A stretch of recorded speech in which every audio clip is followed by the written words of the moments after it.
she'd been asked to address this question of whether the GCM makes a difference in terms of the detention of protection-seeking children. So I think one important reflection, just beginning with the question, is that a key assumption behind this question for us anyway is whether the GCM offers protection and whether it can offer protection to children. And so that sort of goes a little bit to the gap between the GCM and the GCR, with the GCR being, seen very much about that protection framework. But from a child's perspective and from our perspective, it's somewhat an artificial dichotomy. For a child, it doesn't matter which regime they fall into.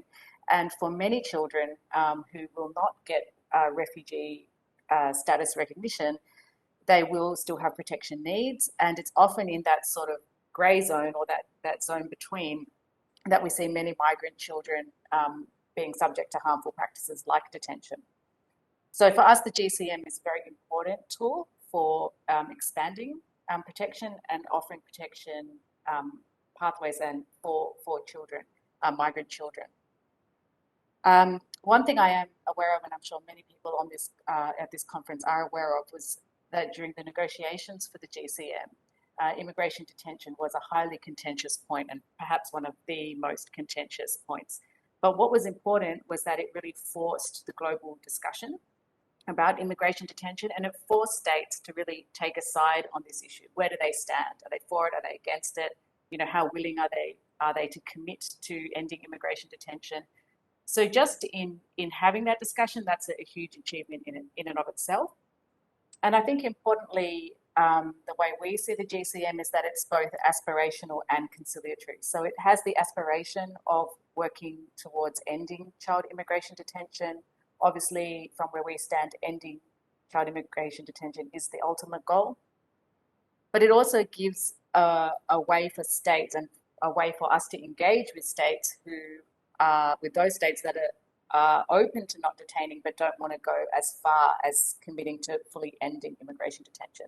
And that's been absolutely critical. And I'll speak to that a little bit later, just in terms of our work as one of the co-leads of the UN Migration Network's working group on alternatives to detention, because the GCM has really given us a tool by which to open the door to many of those conversations.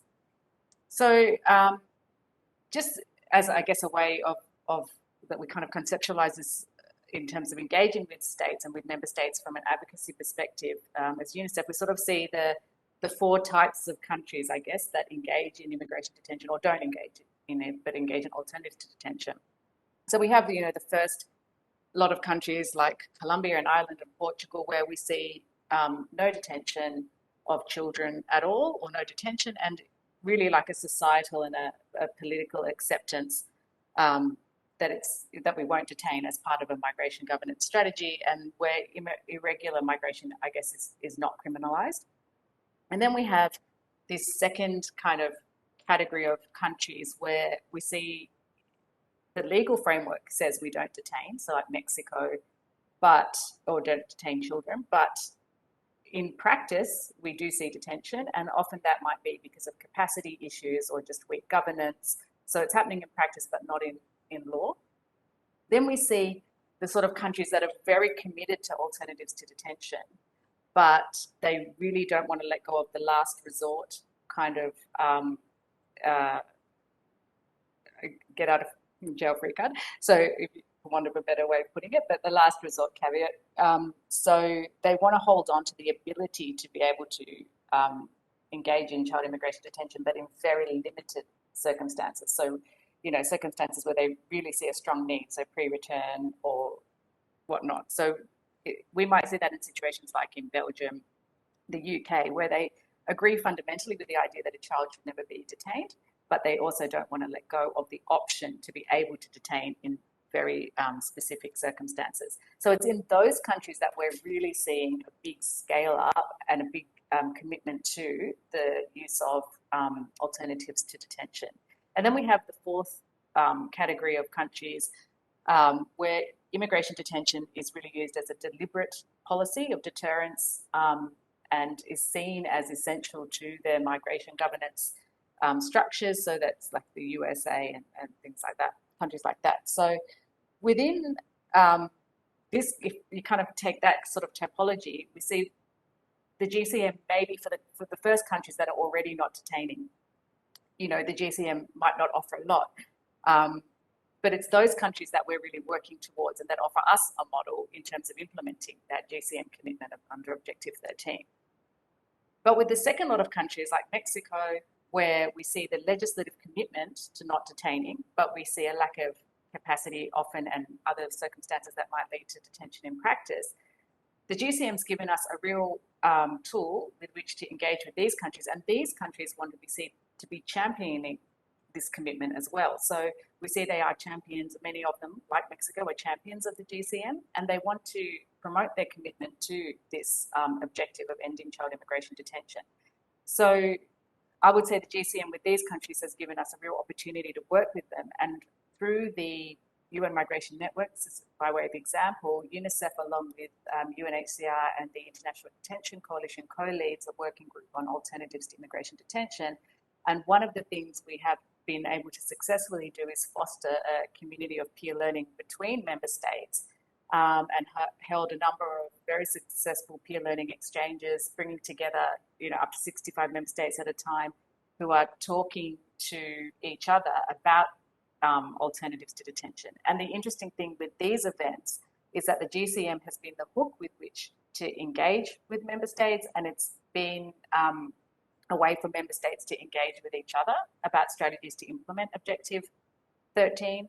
But all of the member states that have engaged have not been at the same stage. So they might be from any number of those 4 types of countries that I think most countries would fall into. So that's been the very interesting thing about using the GCM, is it's kind of been a way for states at different levels, who are at different levels in terms of implementing alternatives to detention, to work with each other and to talk to each other, giving them a kind of a language with which to talk with each other. So with that group of countries, the GCM is a hook, I think, for talking about scaling up alternatives to detention and capacity building around how you actually implement, because the commitment is there, but the implementation might not be, the capacity to implement might not be there.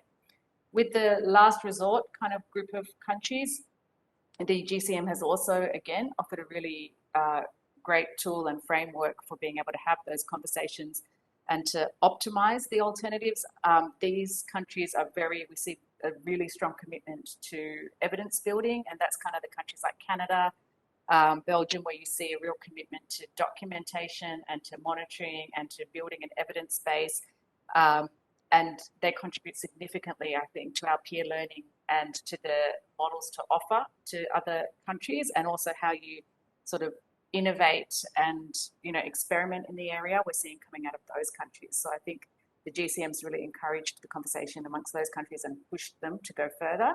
And then again with the 4th sort of category of countries, obviously it's a lot more difficult, and it goes to some of the GCM's other commitments about changing narratives and changing the actual kind of going back to that sort of level of how you actually change people's views that you don't actually need immigration to have an efficient migration management system. So they're just some preliminary observations, and for us it's really interesting to see how these commitments under the GCM were made a couple of years ago, and what's happened since then. And I think one of the real benefits of having the GCM has been that it and its processes have allowed us to maintain a focus on the commitments that were made 2 years ago. And specifically, I'm talking about the UN Migration Network platform, and then also the review processes that are in place for the GCM, so the regional reviews, and then the forthcoming International Migration Review Forum. They're all opportunities, as well as the working group. Obviously, they've all provided opportunities for us over the years since the commitment was made to keep a spotlight on the issue of ending child immigration detention. So at each of these moments, we've been able to engage with member states, engage with the community, engage with stakeholders around the issue so that it hasn't fallen off. So I think for us, that's been a really important function as well of the GCM.